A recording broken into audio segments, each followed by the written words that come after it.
Hey everyone, welcome back to another devlog for Project Saki. In the last episode, we set up the opening scene where Saki and Godot approach each other.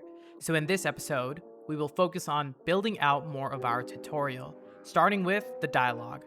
To begin, we created a brand new DialogueBox scene using a CanvasLayer, so it would always render properly on top of everything else. Inside that scene, we embedded nodes for the character portrait, character name, and the dialogue text.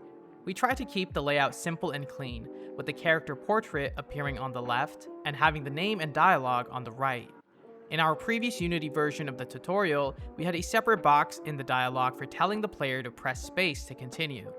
But this time, we decided to simplify that. Instead of having an extra UI element, we're considering to replace it with a small spacebar icon in the corner. That is something we'll play around with a bit more before we decide. After building the UI, we modified our tutorial script to properly load the correct character portraits and dialogue data. We also created reusable functions to display dialogue, swap character portraits, and update names and text dynamically. But we didn't want the dialogue to just be something that players could mash through. Instead, our script follows a structured dialogue sequence. It checks whether certain requirements are fulfilled before allowing the conversation to continue. For example, checking if the player actually moved or punched. If not, the dialogue won't progress. This way, we can make sure the player actually learns the controls instead of accidentally skipping through the instructions. The idea for our tutorial is to have the player learn about the controls and the characters. We want it to be a learning moment that still progresses the plot and overall storytelling. So the plan is to teach through conversation, practice through action, and then apply it in a light boss-style tutorial fight with Godot.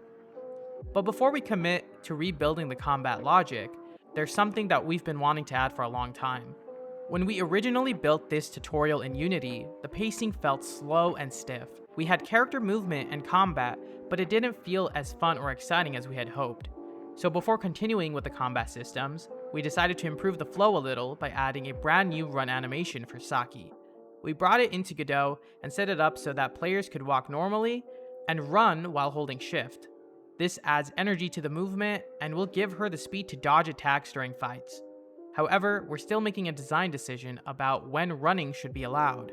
Right now, we're thinking running should be enabled during fights or outdoor areas, but indoors, especially inside the dojo, walking feels more appropriate and respectful.